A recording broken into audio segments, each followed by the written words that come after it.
for Projective Cities program at the AA.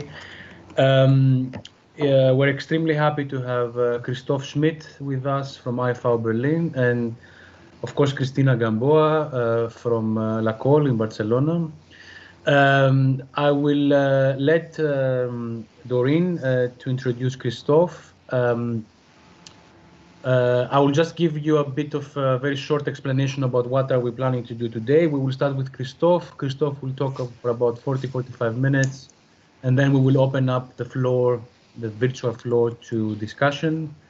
Then we will take a short break, and then Christina will do her presentation, and then we will come back with a roundtable conversation at the end. So we have around, let's say, 3 hours with a 10-minute break in between.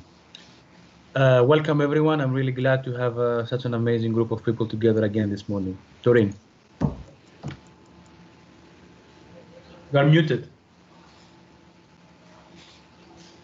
Hello. Good morning, everyone. Welcome to the Projective City Open Seminar. Good morning, Christoph. Good morning, Christina, our two special guests today. And first of all, as Platon explained, I will introduce Christoph, and thereafter we will introduce Christina at the scheduled 11:30 session.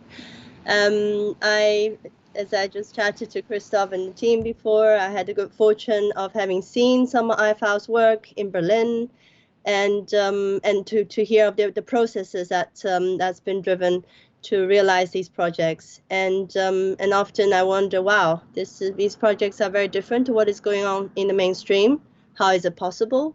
And Ifau is absolutely affirmative to that question. And to get to know Ifau and their collaborators' way of working, often radically expand the horizon of architectural practice out of the box, so to speak.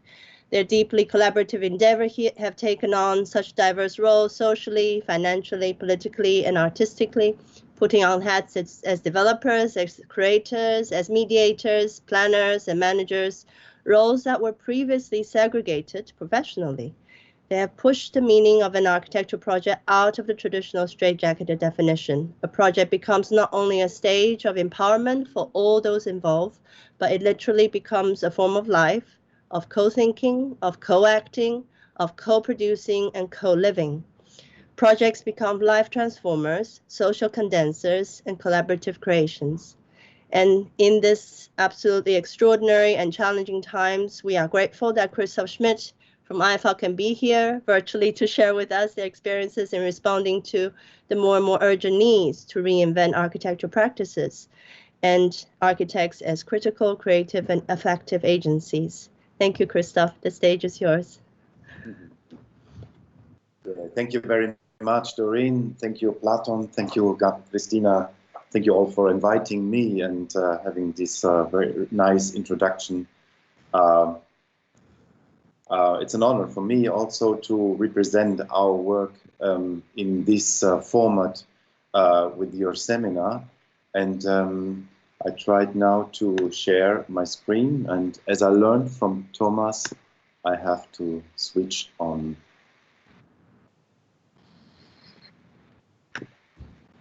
Okay. Okay. So I hopefully you see that full screen now. Perfect. Yes, it's perfect. Okay. Yeah, as I has been introduced already from Doreen, our main goal in the way we work together in a group of people. Now we are in the office like eight people working together. We started being like 3 or 4, and sometimes we are 10, but now we are 8. Always to work on a very collaborative way. So everyone has projects to be involved. Everybody is sharing also the projects of the other ones. And I took this title because that maybe represents the work mostly, because we have been always interested in the way spaces can be negotiated, and how we as architects can also provide spaces to be also negotiated on the level. I start this lecture with a small introduction, also not to be too concise with the actual situation, but to see how maybe historically the people were somehow always occupied with the question of how to negotiate the space. And so this is the house I'm broadcasting now from. Maybe you have seen that at all. I will not talk about the R50 co-housing project, but I will explain or present another project. But let's start with some interesting diagrams I found recently, again, when I was looking in a fantastic catalog about an exhibition about the work of Konstantinos Doxiadis, a famous Greek Athens-based urban planner from the 1960s. And it is so interesting. He was at this time, like now, you can say like 70 years ago, or he was occupied with the question like, what kind of influence we as architects have on the built environment. And you see there on the left, above this cone, and where he's describing in the end like that we maybe are just involved into processes as architects, like about 40% of the building work is somehow we are related to. On the right, you see a black spot in the middle of this egg-shaped, scrambled eggs, or was mirror eggs shape image or diagram. This black spot, this is the full architectural performance. So it's a very, very small spot, and then you see around this small black spot some areas which are somehow architectural work. This is the light gray one. And then there's the dark gray one is some mixed forms of architectural production and building production in general. And the white is the white fringe is showing there is no influence of architecture at all in terms of the building work.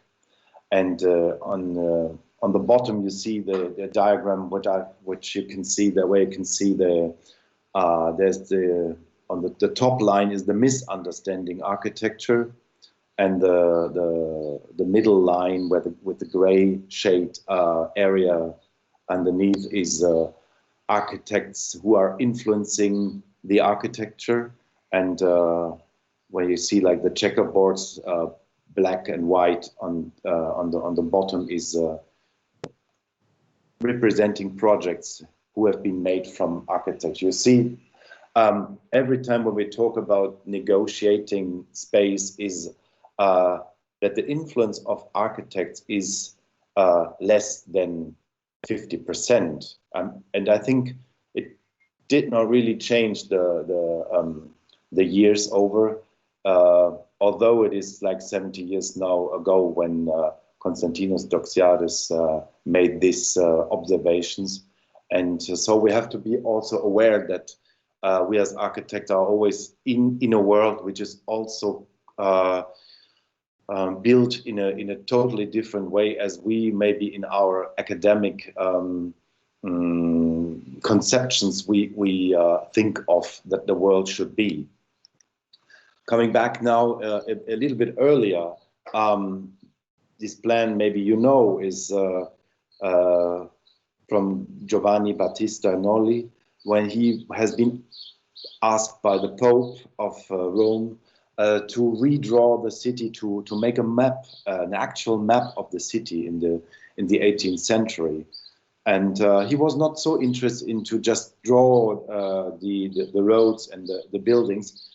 And he had this fantastic invention to show all the white spaces are public spaces. So it's not only the roads, not only the squares, but it's also the inside of churches and insides of temples and insides of public buildings, which are interconnected with the roads, interconnected with the with the piazzas and the squares. So this is a drawing which I find always so fascinating to see, where you draw the line as an architect, which spaces you declare as being public, which spaces you declare as being negotiable. Which I think it's in our days a question. It's a very old drawing, you can say, but it shows our way of or possibilities to interpretate these spaces in the way we think, in the conceptual way they should be negotiated. Let's go a bit even more into history. This is maybe you know this Diocletian palace in Croatia, in Dalmatia. It's the palace of Diocletian, an emperor, a Roman emperor, who came from this area, and he was thinking, okay, I try to do my power representation directly where I come from. And so it came to this palace in Dalmatia.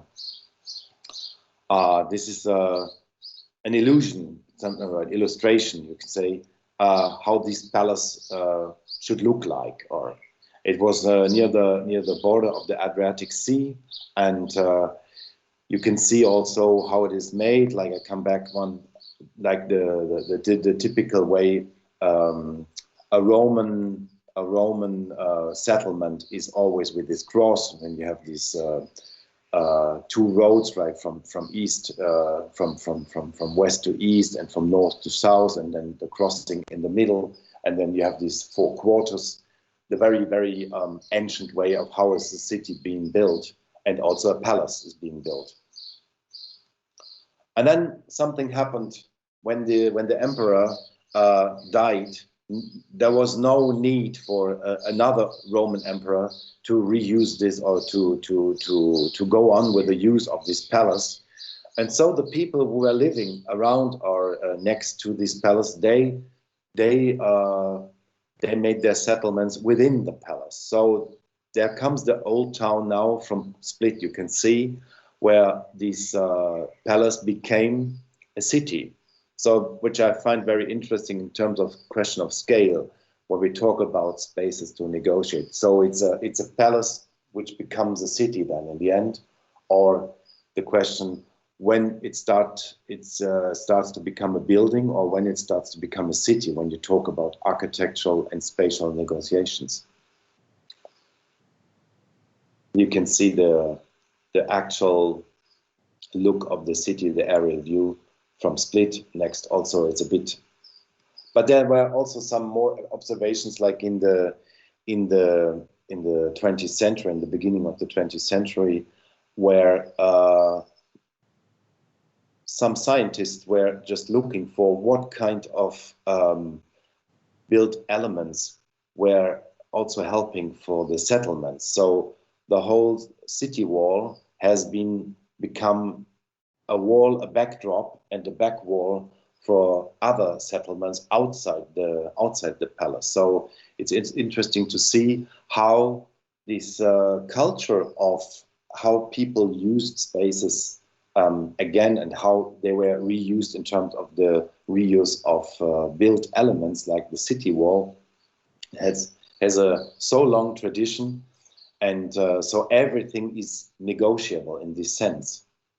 So come then make this a big step to Rome, where you can see these aqueducts, where people are living next to or underneath and try to find ways to live. So it's still something, when you go to Rome, you see these consular streets, the consular roads, where all the water supply comes into the city in forms of these aqueducts. You always see people living within these arches or in front of these arches.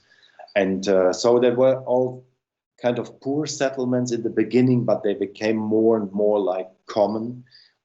So infrastructures are also part of the question to be negotiated. So coming back to our days. So if we would start to negotiate our infrastructures in a new way, like roads, like highways or whatever, which may be in the question of the change of mobility, could be also new spaces in towns where new city developments and new housing projects could be take place. So that is maybe the question also in these dense city contexts of European cities, which have maybe no spaces, but there are spaces.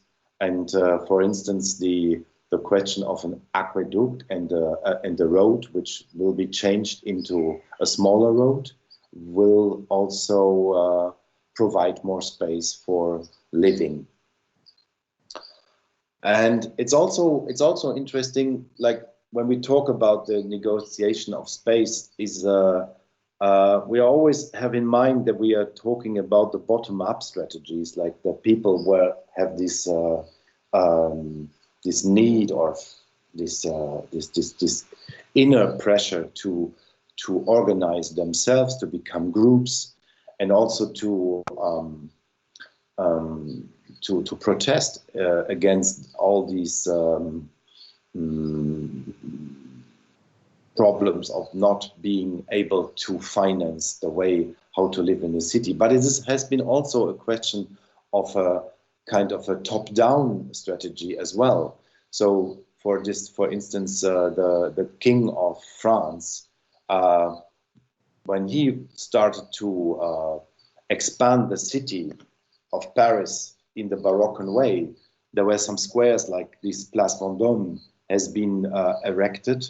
And I think also in London was the same, where you just provide this public space and these facades around this public space, and the land behind these facades will be sold out or given to cooperatives to build behind these facades in a totally different way.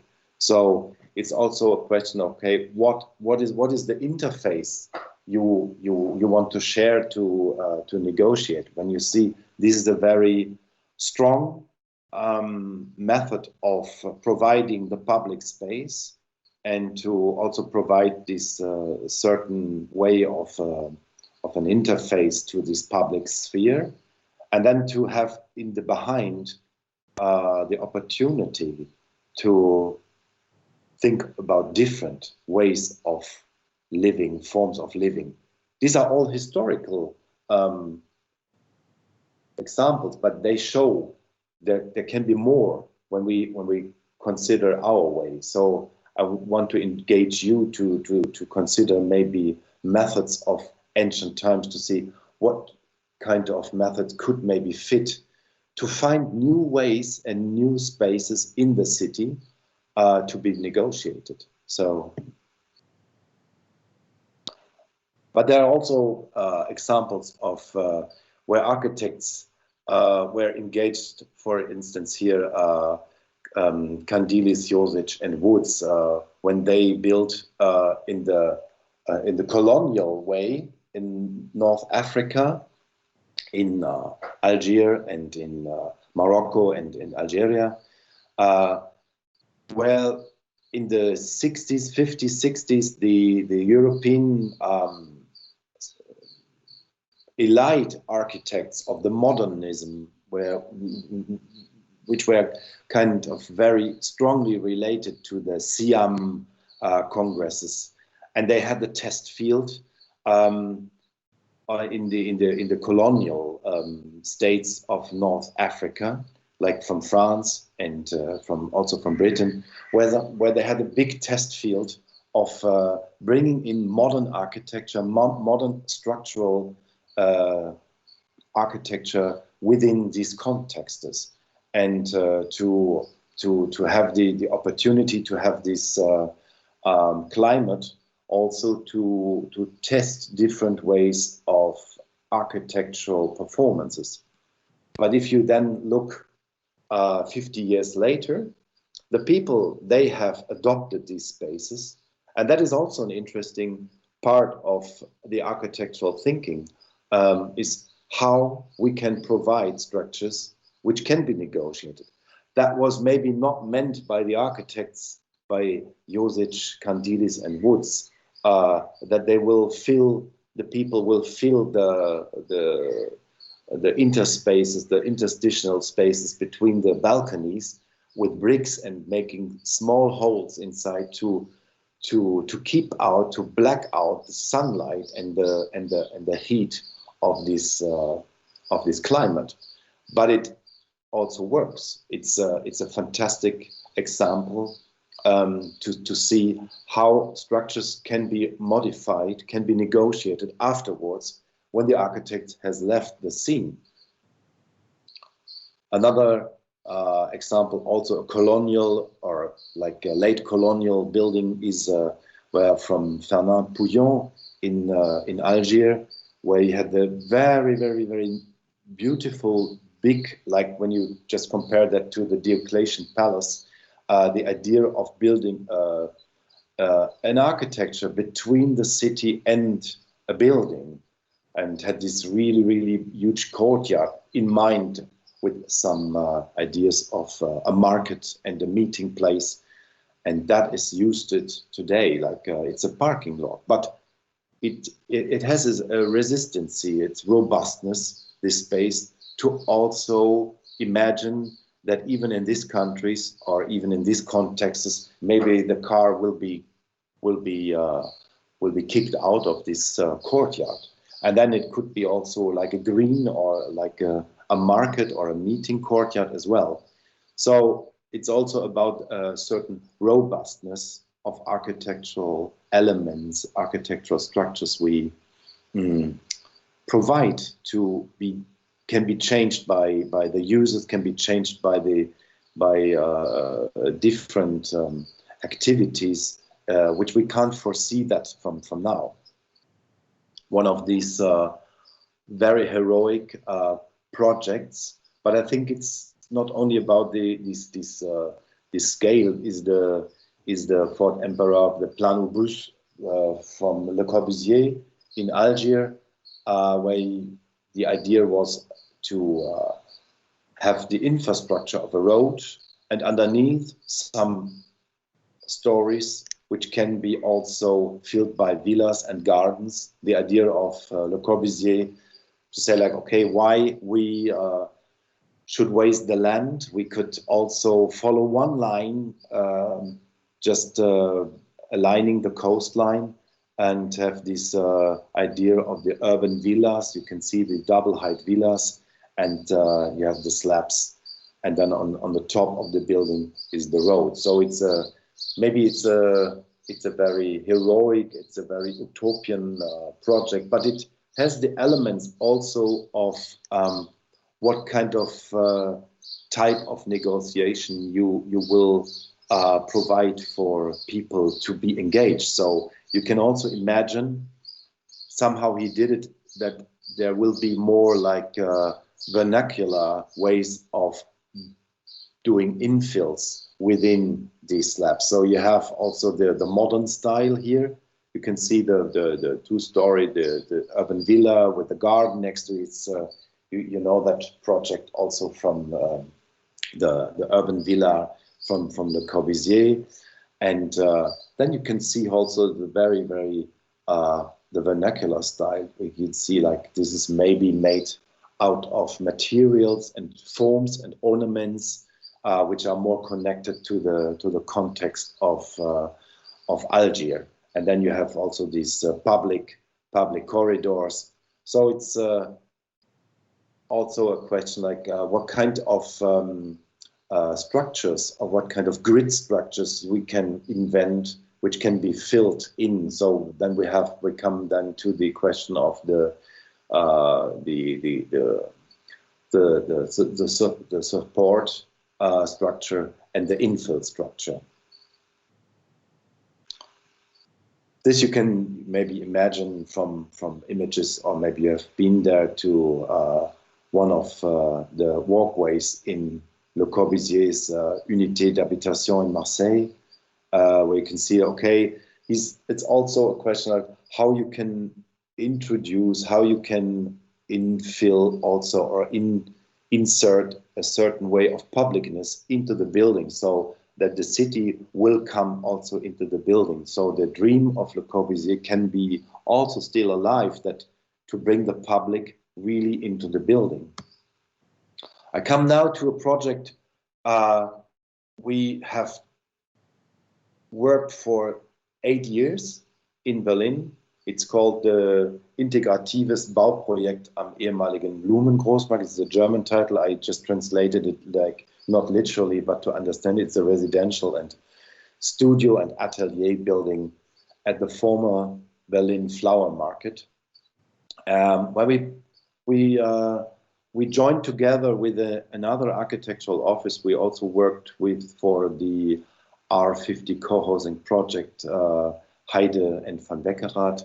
And we're also partners with a cooperative,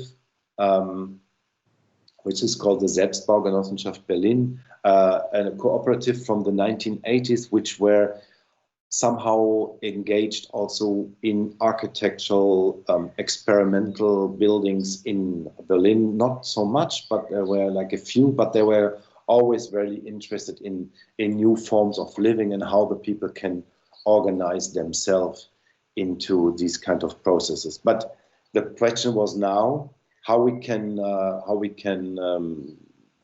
finance this, because the cooperative directly right from the beginning said, maybe we are in a time, it was like in 2012, 2013, the land prices, they were rising more and more, and the cooperative couldn't really afford to buy the land to give a certain fixed price for the rent for the members of the cooperative.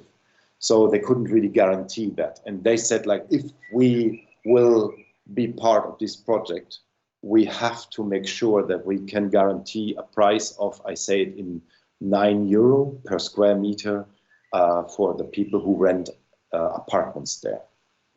So an initial concept has been made to see. That has been a big plot. You see that on the front is the balcony side, the south side of the building. So it was definitely clear that we have to really densify this situation to make as much as possible in terms of investment, and to say, okay, let's calculate how many of the flats and how many spaces, how many apartments, how many ateliers could be held by the cooperative. And then we were thinking, okay, let's try to or just co-finance the system of a cooperative with owners, ownership-based community. So like a typical co-housing project, combined or just mixed with a cooperative project. And we came up that there was a number like about like 30% could be held by the cooperative, and the rest, the 65% to 70%, has to be co-financed by ownership-based community. And that was really like the experiment. It was not the architecture from the beginning. It was more the way it is financed. Here you can see the plot. You see in the middle is the flower market. We are now in the south part.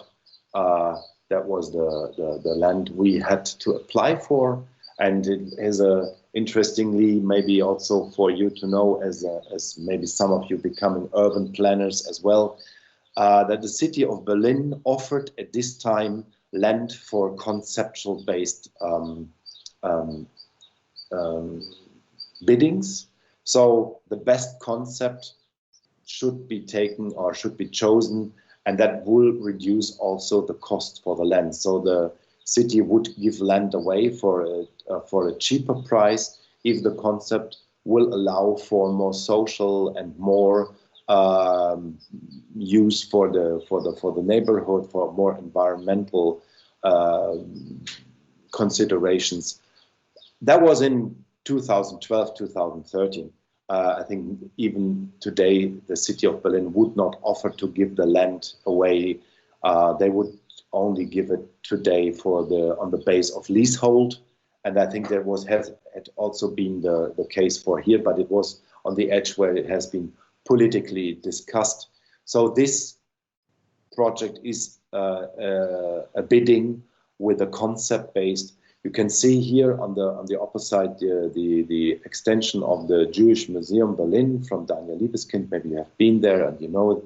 So it's a quite like globally seen a very a hot spot of Berlin. You can see here on the north corner fantastic buildings from the International Building Exhibition in Berlin in the 1980s, from 1984 to 1987. You can see blocks, a museum.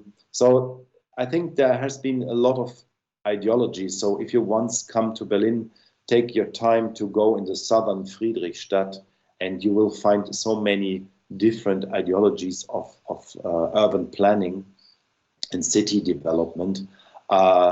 In a sectional way, in terms of like 100 years of conquering ideologies, and this ideology around or to develop the area around the former flower market was to offer plots for projects which have a certain interest in terms of a social co-financing or social benefiting project for the whole area. You can see a new square has been invented by the urban plan. There are 3 projects who were like realized in a way that there has been a certain benefit. This is not a co-housing, but more like a co-working group. It's like a start-up project for firms, and to offer the startup firms, companies, opportunities to get a place in the inner district of the city, and also to provide space for working. This project is the Metropolitan House, is providing space in the ground floor, which can be used and also rent out for a cheap way for people around here in the whole area.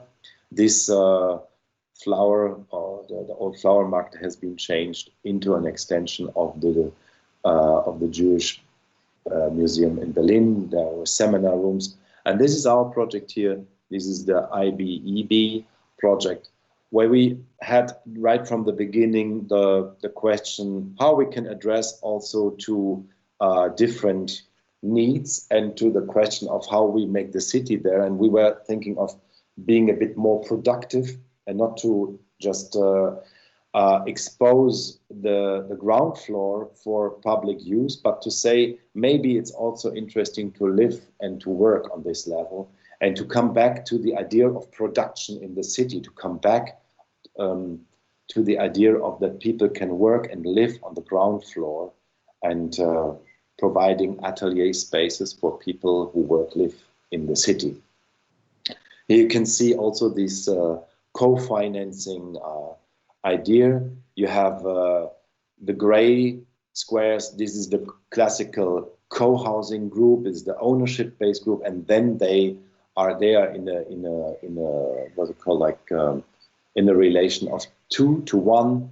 And the green, this is the cooperative, and they co-financing the project from the cooperative, because, or no, in a way that the cooperative had not to buy the land, but the land has been bought by the private owners. So each member or each square meter of ownership-based building has been co-financing the potential or the ability that the cooperative is able to finance the project to a third part.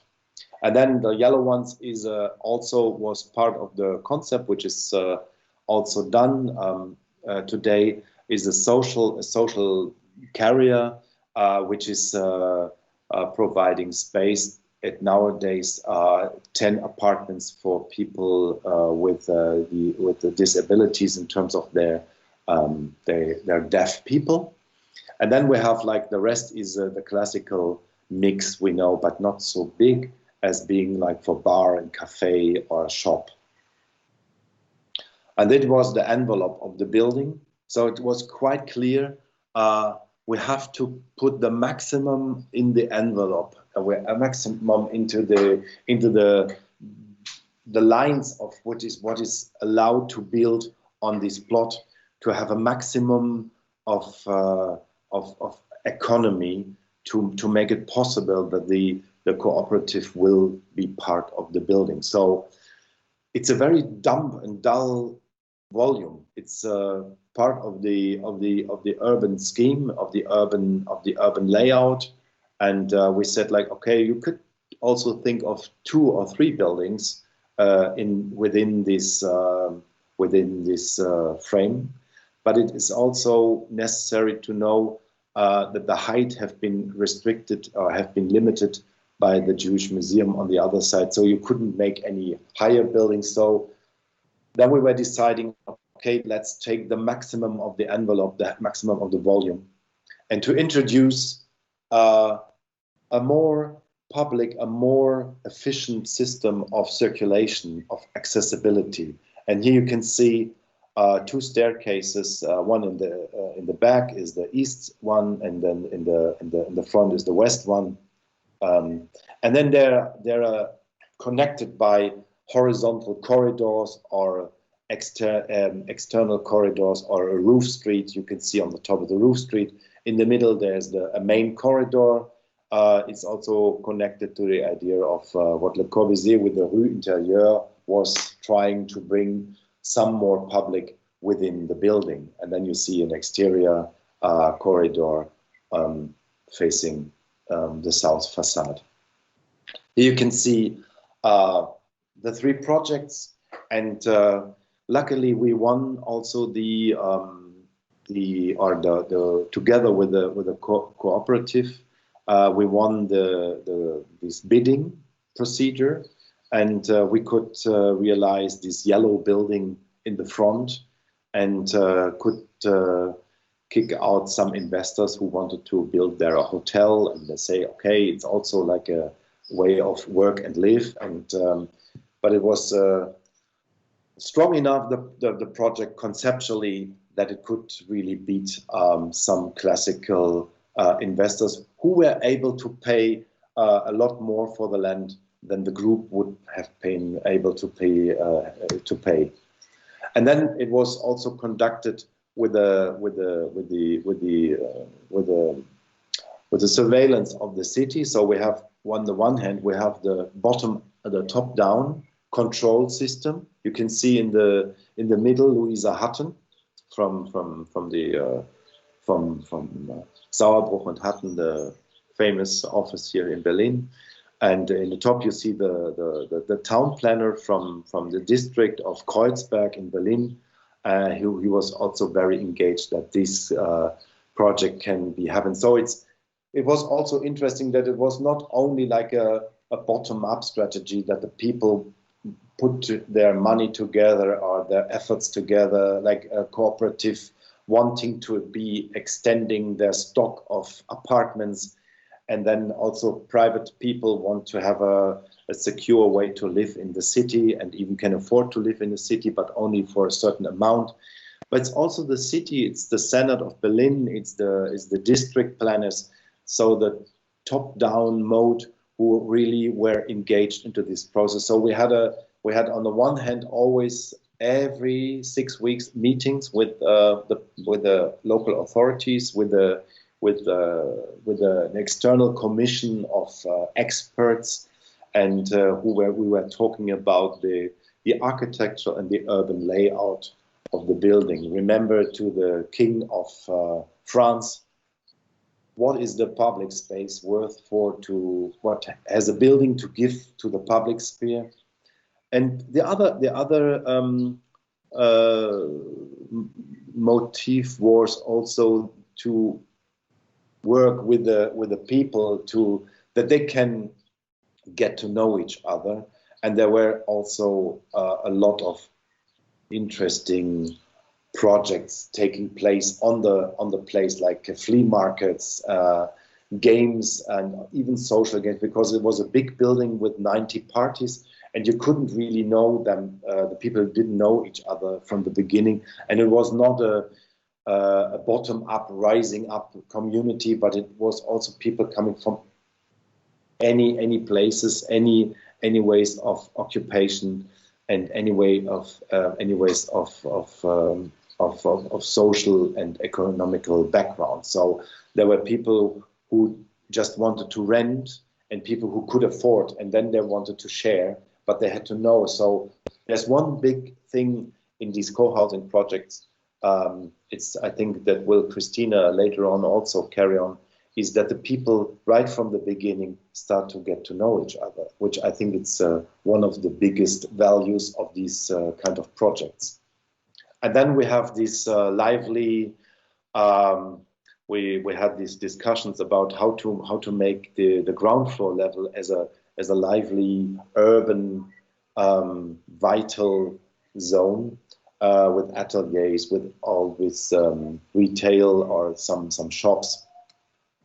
Here we had the first ideas of how a double height space can be provided in the ground floor level, so to see that you might also can live within these places and you work in these places, because this area of the city is although it is right in the center, is not a commercial area. It's if you would try to find people to open their shop or a bar, it would be really problematic, because the city is not so developed as, for instance, like in London, where you have so many hotspots in the city. Berlin is quite deregulated in certain areas, and this area is mainly driven by housing and not by commercial and cultural use, besides the two museums. Here you can see what kind of accessibilities we try to introduce into the project, that maybe an exterior corridor could also help to make a double height atelier to become more flexible also in the future, as to maybe to cut the upper part of a 2-story high atelier into maybe a private space to live in, and the place on the ground level to also be or still be an office or something like a shop. And then we have the question of, because if we build the whole building as being like the footprint of the whole plot, we have to provide also some garden spaces and to exterior spaces, which has also been introduced into the architecture itself. So we have the roof street, where you have the possibility to have another access corridor en plein air, in the air, just without any roof, and there you have access to different cubes of ateliers also, and to work and to live, and a garden. And that is maybe the crucial thing, is how to organize that all. And this section shows maybe most what happens if you see that you are here on the ground level. This is the ground level, where you have a double height ateliers, and on the other side, to the south side, we also just put the ateliers also into the souterrain. So you have a souterrain and ground level atelier. As you know that also from London, it was really hard for the Berliners to accept an atelier which is sunken into the earth with a small courtyard in front. But now you will see that later on these type of ateliers are very, very effective. And then we have introduced here on the level of this, you see, like nearly 2-story height atelier spaces on the ground floor, this called split level or mezzanine, to provide even more studio spaces, which are also externally connected via this external corridor. And then from this line here, you see there starts the housing part, which is the first floor with the rue intérieure, with this corridor, which is also connecting the second floor with, on the one hand, adjacent to the corridor, some stairs, and also internal staircases within to have a duplex situation. So we have then on the first floor smaller apartments facing south with a balcony, and then you have like double height or just 2-story apartments in the north and just connected on the second floor to the south with a balcony. This depth of the building that has been also provided by, or has been caused by the urban layout of the urban plan, which is interestingly a depth of the building about like 28 meters, which is normally not bad for office blocks, to have maybe then a combined zone in the middle with all the infrastructure, and then you have office spaces on the south and the north side. But to really introduce living in there, or housing, we had to invent this kind of very effective access or just the circulation system.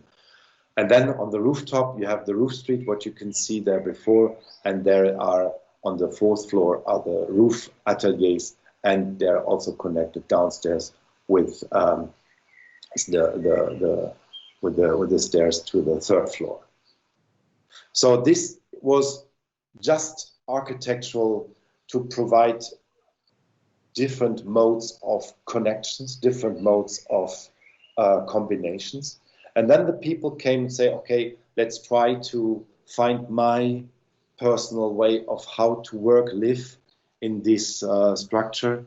And so we started with just 3 or 4 different types, and we ended up with 35 different apartment atelier combinations. So in the end, there were like 70 apartment and work-live combination units, which you can see here. And we started with 3. And that was maybe the most hilarious part, which we had to discuss with the group, with the co-housing group, with the cooperative, what is affordable, what is what the people need. And so you could see that here on this diagram, how many different types of work-live situations we could provide. And then you can see, as our part as architect, to become very, very constructive again, and to have this, I don't know the English expression, when you have just built it with walls in a row. This is a typical, you see that here, structure. We built that. We wanted to build it all in wood, but that was really too expensive. So we decided on the not so eco-friendly way to build it with concrete slabs. And these concrete slabs or concrete walls is the inner ratio, the inner system of this building, which is somehow connected to the idea of the unité d'habitation, but also with courtyards inside. So we introduced here connected. You could see that in the section with the rue intérieure. We had also introduced a courtyard where 2 apartments are sharing one courtyard and the light, to make also the inner part of the apartment to become also a place which can be interpreted by the user. So it's not as in the unité d'habitation, where Corbusier just put the bathrooms and some storage spaces, but we have also here light in the very middle of the apartment. So that is also a question, how you as an architect provide space to negotiate by the user. And then we have these meetings with the people. We had some containers on the site, like in the beginning, where we had huge discussions. This was one of the early discussions we had to meet. Then we had sessions with the people where they had the choir. We had music sessions. We had a cafe there where the people tried to get in contact also with the neighborhood. There were also people coming from the neighborhood were being engaged into the project. Some of the neighborhoods, they run the cafe then in the end. And these are some images from the rising of the building. You can see some, just briefly, some excerpts of the way the units could be combined. You could see that here on the yellow marked area in the building. Here the gray in the spot in the middle is the Rue Intérieure, and then you can see this apartment on the first floor is connected with a smaller studiolo. We call that studiolo. There's a half of a studio which is connected with a part where you can work in, and this is also then connected outside with this exterior walkway. So this is a unit which is about like 61 square meters with an internal staircases. And then you have a bigger one. This is what I showed in the section. You have then to north a two-story apartment, and then just facing also southward with a balcony, which is about like 120 to 132 square meters.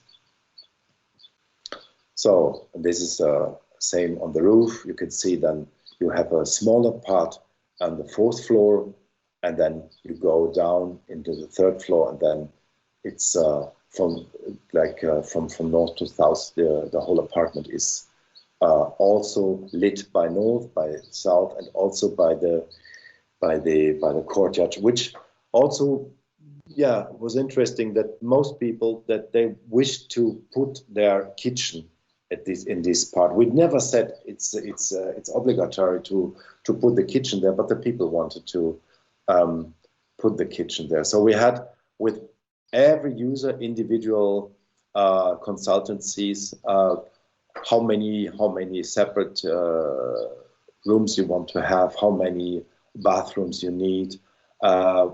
Is one part of the flat meant to be as a working space, or is it separated working space? Is it an atelier? You can see also in the model again, maybe a bit better, but more like structurally how it is introduced. All these types of spaces you can see here. This is the ground floor level. This is the souterrain level with a courtyard. Then this is this part of the mezzanine, and then you have the first floor with the idea of the Rue Intérieure, which is connected with staircases, also from the flats from exterior and interior. Some images you could see, like when it was finished, you could see that it's a very from outside it's a very strong, or like maybe a severe logic of bringing the public space as being a very anonymous way of living in the city, like coming back to Louis XV or like 15 from France, when he made his planners thinking of the Place Vendôme.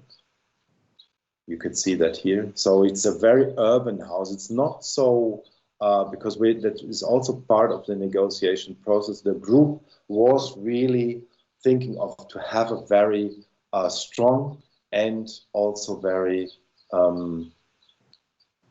anonymous facade to the square.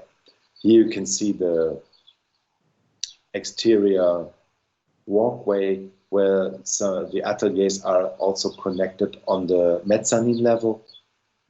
You can see on the right side the extension of the Jewish Museum from Daniel Liebeskind. This is the courtyard, which is bringing light into the souterrain ateliers. And above you see that walkway, this exterior walkway.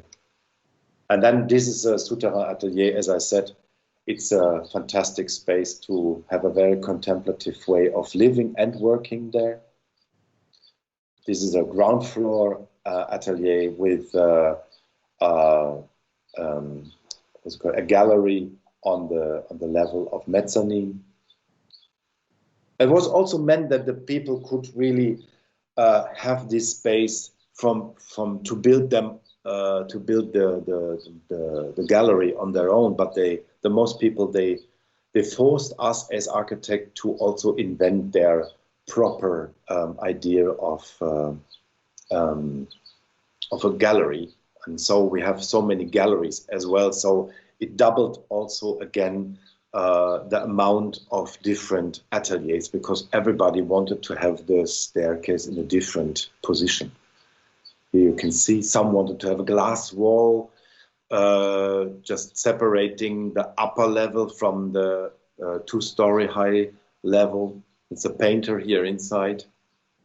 And then is the Rue Intérieure. You can see which is connected from the light. You can see there with the courtyards bringing light into the in the center of the building.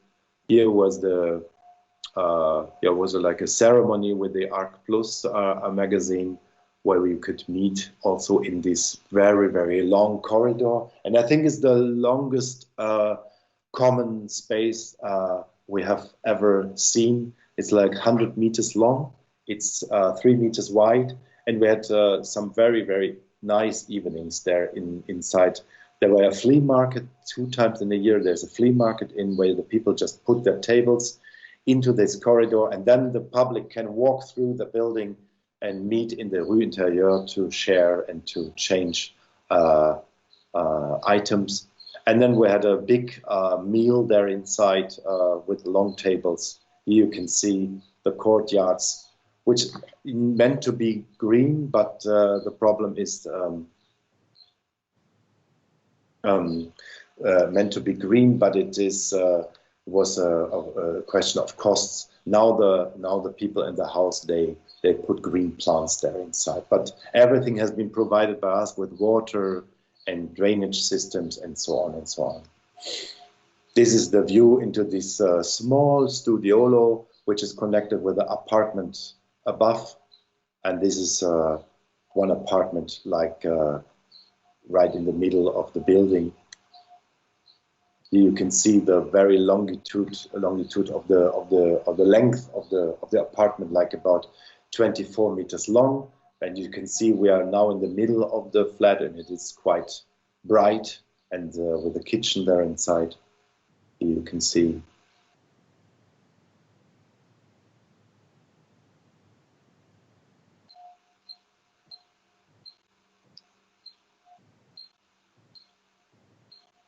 Staircase.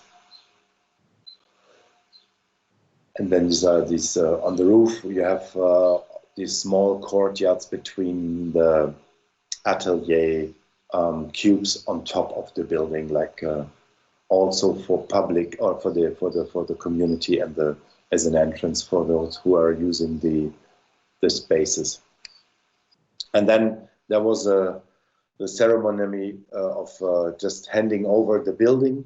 And now you can see, and when you will come to Berlin, that these walls are green. So, and that is also maybe the last thing from the question of negotiation with the users. There were always this question, why we shall we close the view to the Jewish Museum, to the public sphere?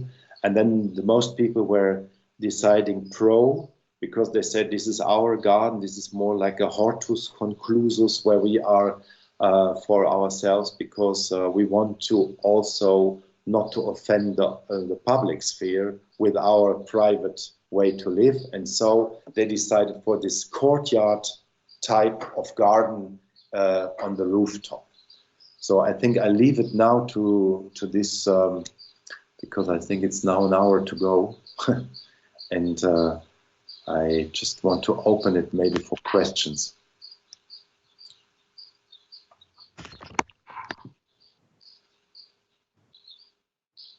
Thank you, Christoph. Thank you. This was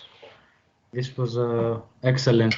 I don't know if there are any questions here to start. I can't see the chat, I must say. This is my problem.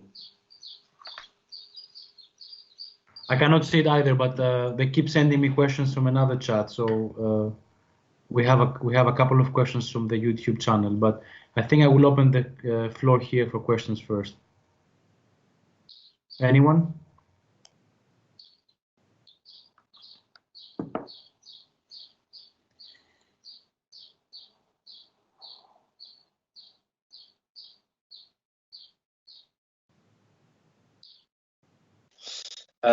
Yes, hello, Christoph. I would have a question. Thank you for your presentation.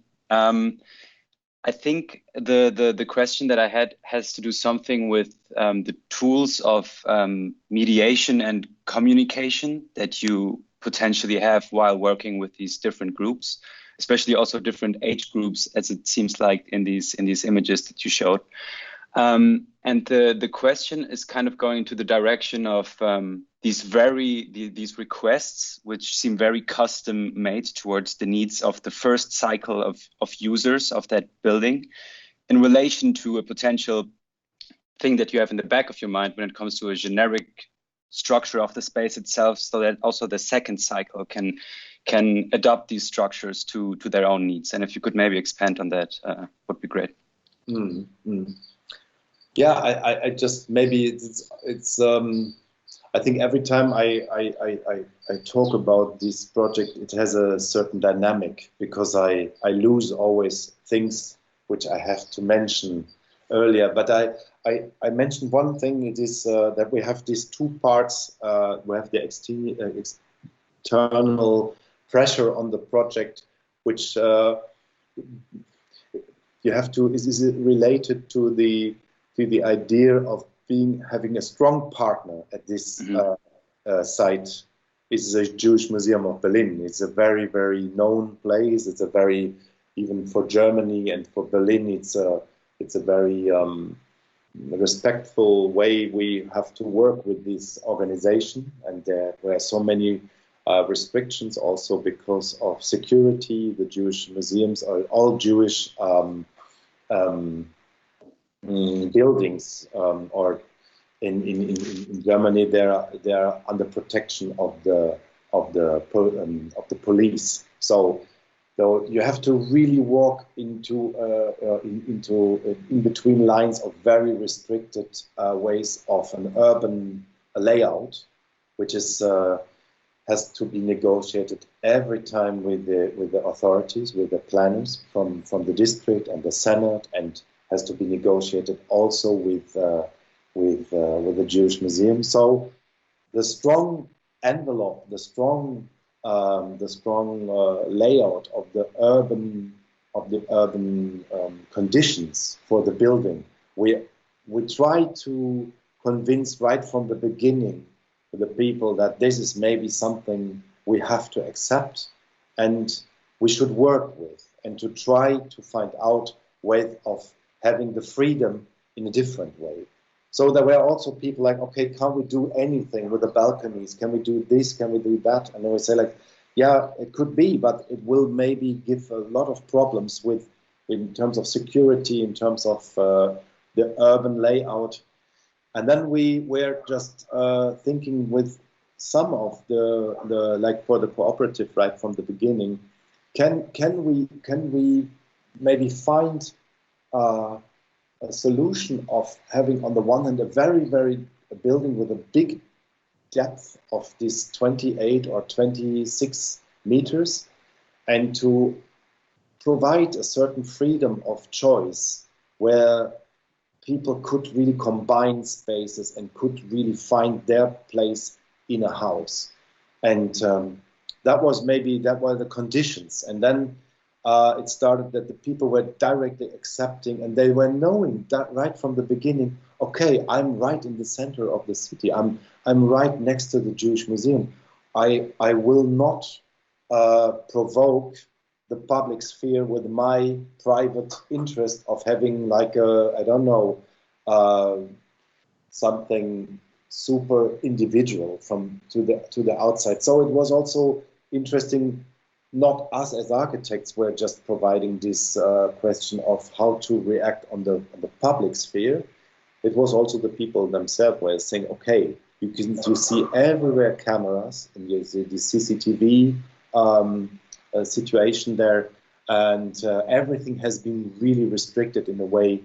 The public space is controlled by this kind of media and by the police and by the people themselves. You know, like even tourists walk in a different way on this square. It's interesting that we have this also in every context of the city.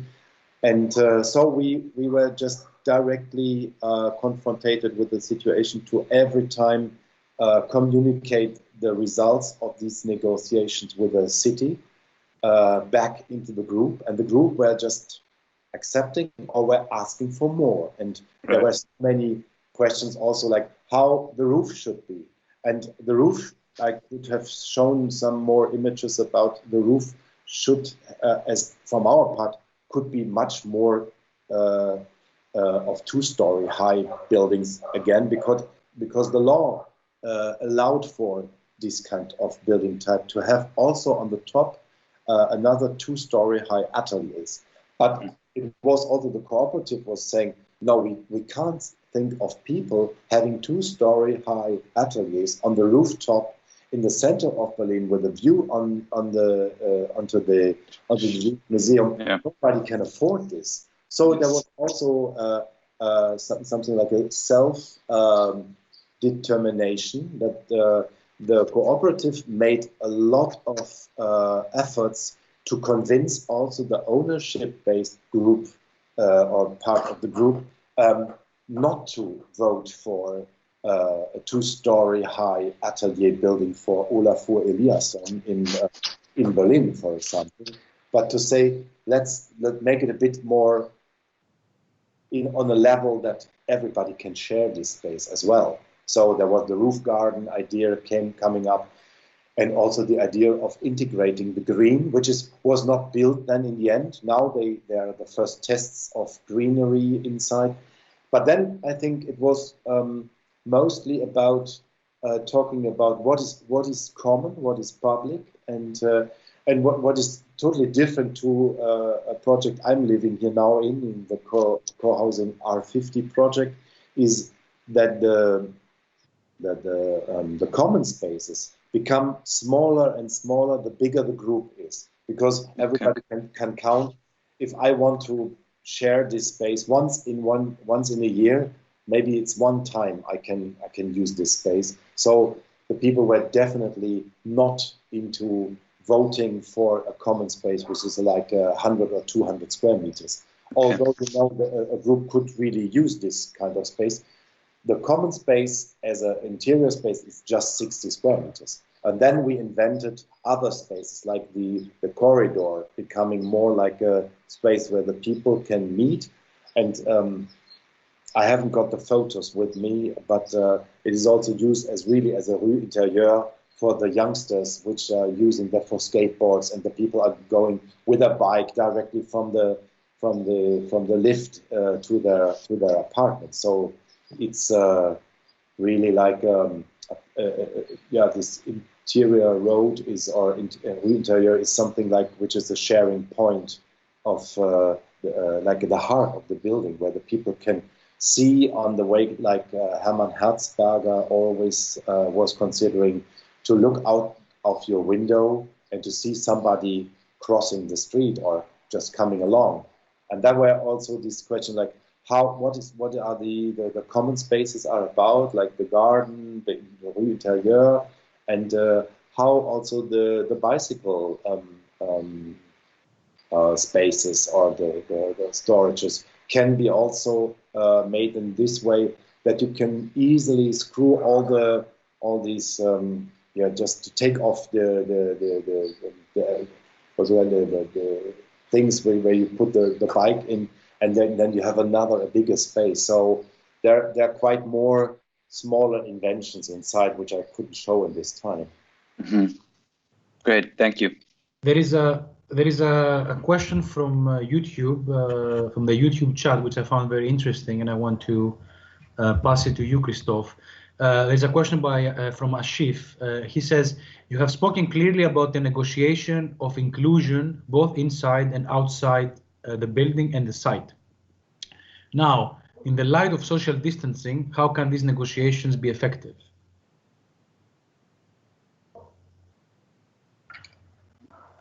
I think the community is very strong now, that they meet every time, every day on the balcony, and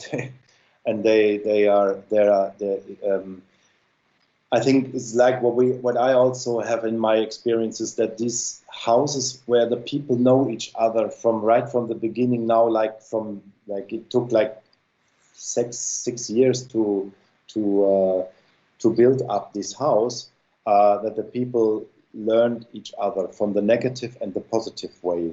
And so I think in this time of the social distancing, I think it's interesting that these communities are working quite well in terms of how can I say, rules which they have in their house, and they have the benefit from that they share so many things within this big house, and they have so many opportunities to meet each other either on the balcony or to have this shortcut through the Rue Intérieure, which I found very interesting when I met people there recently, and they said like, okay, it was really like to be on an ocean cruiser.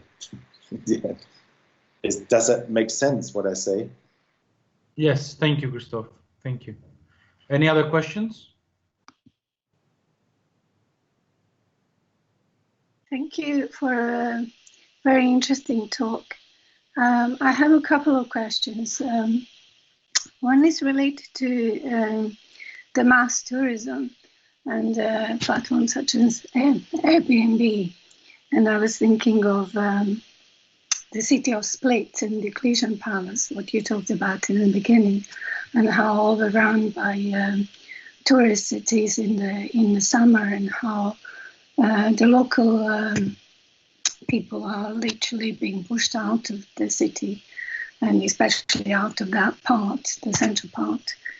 And the second one relates to the question about the spatial physical distancing and the question of the current crisis. Is there anything that you that has happened recently which would kind of change some of the aspects of the co-op housing, or do you think it's not, there isn't anything that fundamentally changes or would change any of the aspects of design or the way the space is used? Yes, it's a good question. I think the first one is that the people who are now working or now in a process of a participatory projects, all participatory projects are not able to meet in this dense situation as we are all used to meet each other. So I think this social distancing makes it a bit more complicated, as I see that from process I'm in, and either it is a problematic to just have the video meeting. It has a certain intensity, like us now, we can really share on a very, very short way a conversation, but I think if you talk about these kind of processes you need for this, to build up these kind of community processes, you need maybe like 5-6 hours for an evening. You start at 6 or 7 o'clock in the evening, and you stop at 12 o'clock in the night, and you have just half of the program, half of the agenda has been addressed to. This is the normal way, and just consider or just imagine that we would sit here like 5 hours to negotiate issues about how we want to live together. I think it's very complicated now in the moment, and I think a lot of groups are now suffering under these circumstances. Now it starts to become a bit more loose. We hope that we can meet groups now in a more distant way, but I think that will have an effect on, like, time-wise and content-wise, how much you can really negotiate, because even the physical situation where the people are upset, certain idea from the architect, or upset about a comment from somebody in the group, that is something you can't really live on the video platform, because we are all used now to be very polite in terms of how we use the way we talk, you know, like nobody, we are all switching off our mic, and so to have this very, very dense atmosphere. So, and in a way we have a dialogue now, the others have to really be respectful, not to intervene with their microphone. And I think that has really an effect in terms of the planning and the negotiation situation. What does it mean in terms, like physically, like in terms of shared spaces, and what kind of effects that will have on the structural, on the design, and the idea of how spaces can be used in common? I haven't got an idea really, because I think we are still on the mode of hope. We will find the vaccine, and then we will come over this, and then we will have this physically way of working in this way more in the way we are used to it again. But I'm not sure. Maybe that will have an effect, that the people in our house and in the other house, you have that problem, like you have that also maybe in your surrounding. There are people that are very strict with the regulations, and the others, they are not so strict. And that is really something which has to be negotiated every time. And so, for instance, in the house I'm living in, where we have all these meetings every 3 months. So the last meeting was held also on a video based. So, but it took like an hour, and then everybody was annoyed and said, okay, let's stop that now. We can't talk so much about this situation now. And meanwhile, we have a 150 square meters big space downstairs, but there were people said, I don't go in this space with so many people. And now we can sit outside in the garden or whatever. But I think this is a process we have to learn maybe more and more. And how long? And maybe it's also a question how long this crisis will go on. And then I had this also in the morning we had the discussion, like what I find in the moment very, very problematic is all the groups who are just engaging themselves with the capital of social impact.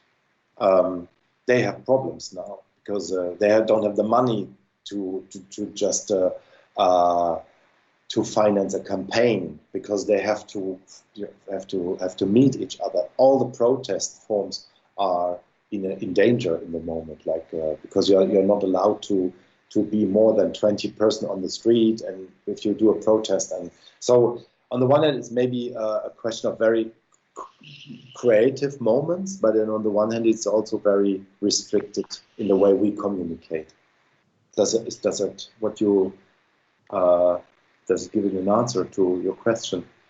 Yes, I think in terms of the physical space, it seems that the current situation, it kind of belongs to people who, I guess, have less respect for the rules.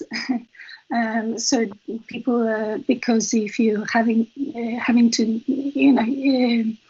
and what happens is that spaces that are supposed to be shared and are being used by people who don't necessarily respect the rules, and people who do are excluded out, or they exclude themselves out because simply they don't want to risk. So I think it might actually cause more private spaces, and especially spaces like balconies, green spaces, and spaces with views, because that's one of the kind of interesting things that happened with all these even video projections, like cinema screenings on side of buildings, and or musicians performing. As long as you have the view, you have a sense of kind of connecting, even though it might be, but you are in your own personal private space. So, thank you. Thank you, Nirma. Are there any other questions? Christina, Raul, Doreen, students?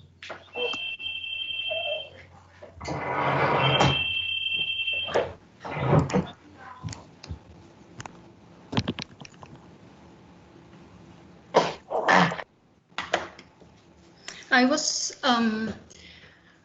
was just in a way asking myself about in which way the protocols of participation or the process of decision making has been in a way proposed by you as architects, or the group has established like the specific kind of decisions that want to be taken. I think it's interesting, these ideas of which kind of protocols or how we in a way give a structure to these processes. Yeah, I didn't mention it so much. I know it's, thank you for this question that helps also to understand. The group was meeting every month, and so there were like 60 to 80 people in one room, which is not possible in the moment. And each decision had to be prepared like 2 weeks in advance. So it's a common rule we also adopted in this process. So everybody has time to be really clear of what is the decision about.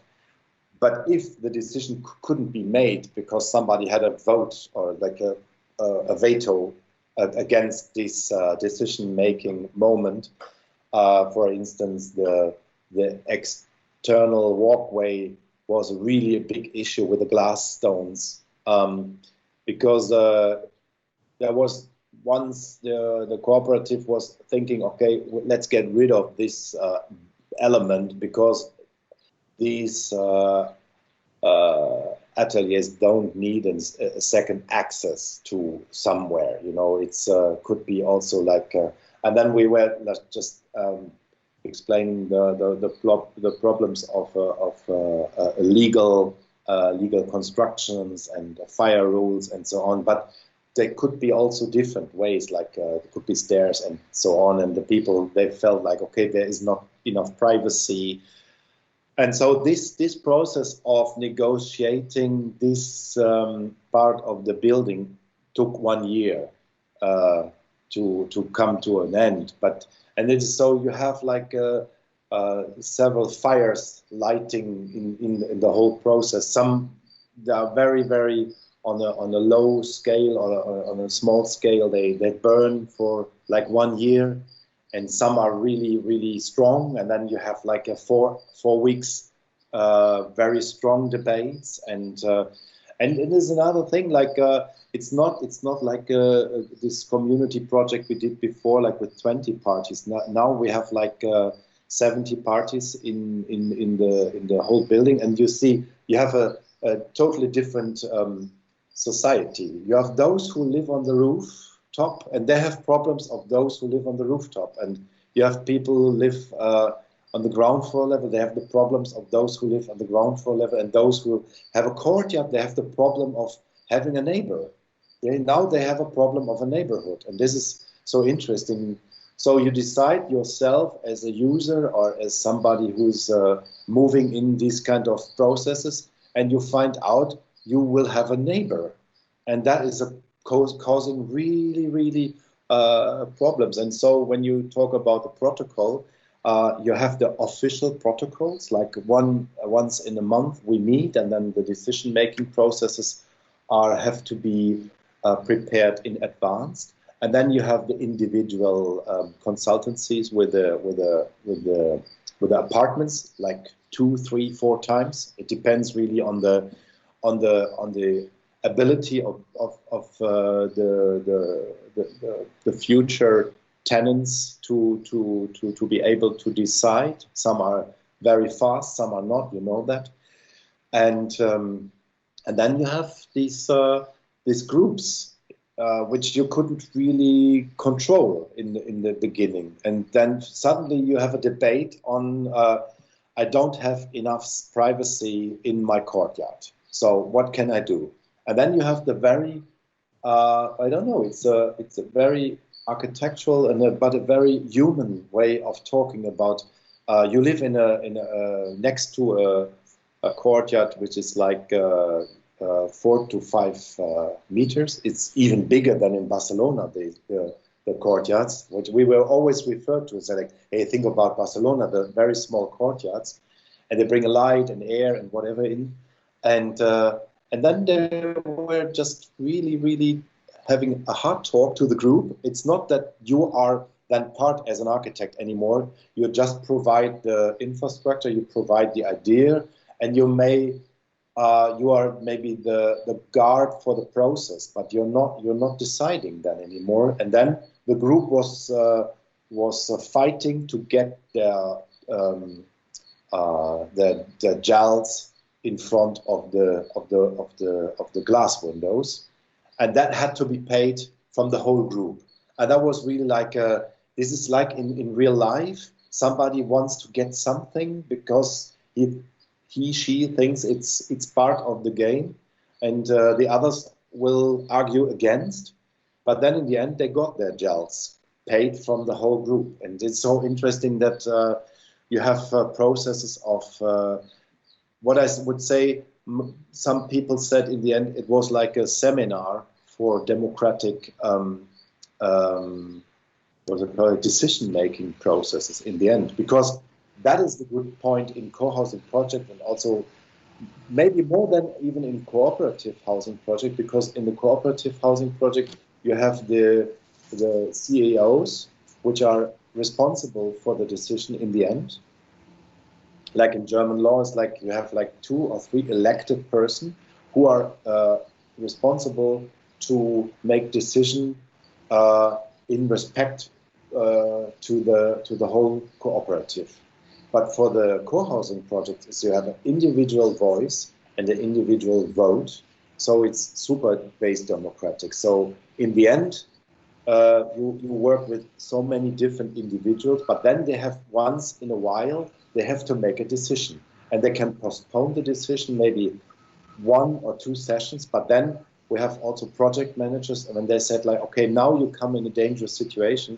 If you don't make the decision now, it will maybe cause some more extra time, and that is maybe something which the people really brings together. But also interestingly, this group was not a bottom-up group, which they knew each other before, but they learned each other from week to week, and now they're really like a strong group.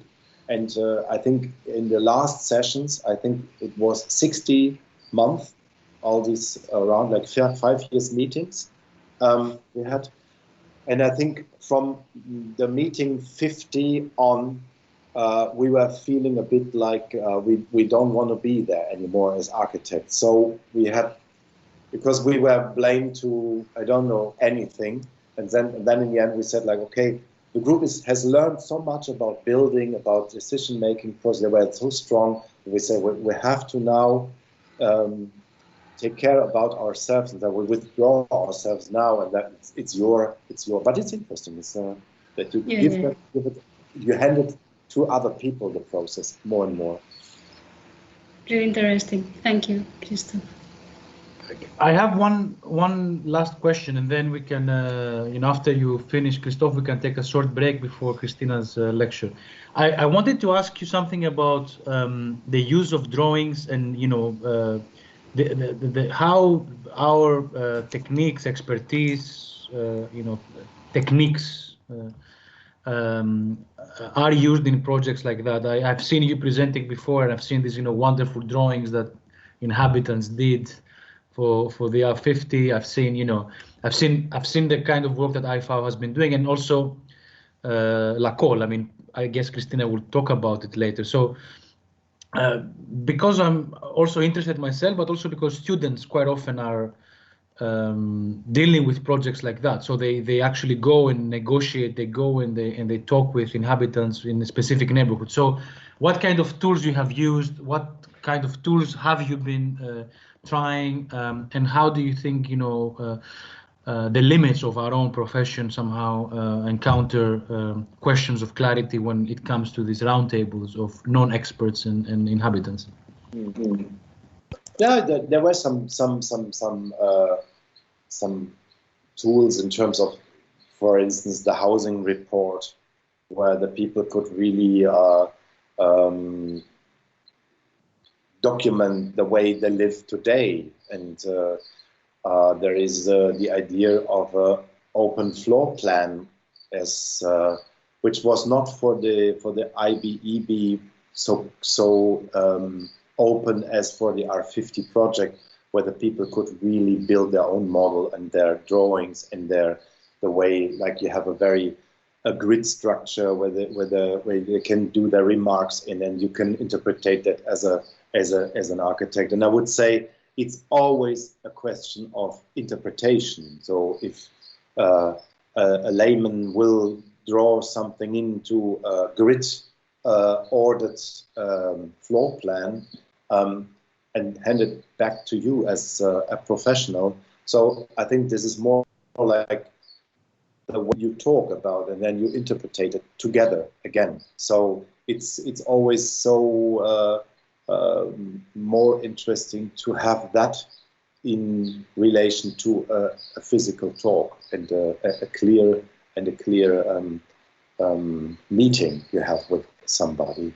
And otherwise, I would say it's about trust. Really, it's about trust, and it is openness. So if you are not working on the eye level, and you will just talk to the people and like many times in a way, oh, it has to be like this because the rules of architecture are like this, and the rules of the city and the rules of, I don't know, the building rules. The people get really fed up with this, and they say like, okay, you can do that once and two, because it's always about negotiation. You negotiate with the way you want to negotiate, in a way what kind of spaces you want and can provide. Another way around is that the user is able also to restrict themselves, like in the group. This is also interesting, because somebody is blaming the architect not to make enough investigation in terms of floor plan variety. And then you as an architect, okay, you wait, but then maybe there are others in the group say how much variations you need. Is it, and what is the variation of a floor plan would give you maybe more possibilities to make a decision. So I think all these processes and the tools are within the group is making themselves up, like it's what Christina was asking for. Like I was never thinking about like that works with a group of 90 parties, and then you have this split up in 7 subgroups with different interests, and so I was never thinking about that somebody could complain to be living on the roof, and say, hey, come on, this is not a problem anymore. But it will get hot, and then the people will walk by my apartment, and it's interesting to have all. And then you try to understand more what is maybe the main issue, the main problem. I don't know. It's but you're right. There are several different tools and also measurements of how you live in your old apartment, how you want to live in the next apartment. what kind of spaces you want to definitely be related to each other, like you want to have a master bedroom to the bathroom, or does it really, do you want to have more spaces for the individual because you are a family, or you want to live in one big loft space? I think these tools are existing in different ways, so you're totally right. Great. Thank you so much. Shall we take a 10-minute break to stretch, to get a coffee and water, and then we start in 10 minutes with Christina? Fantastic, yes. That will be great. Thank you. Thank you for the audience. Great. Thank you so much. 10 minutes. Let's be back in 10 minutes. Okay. Do we keep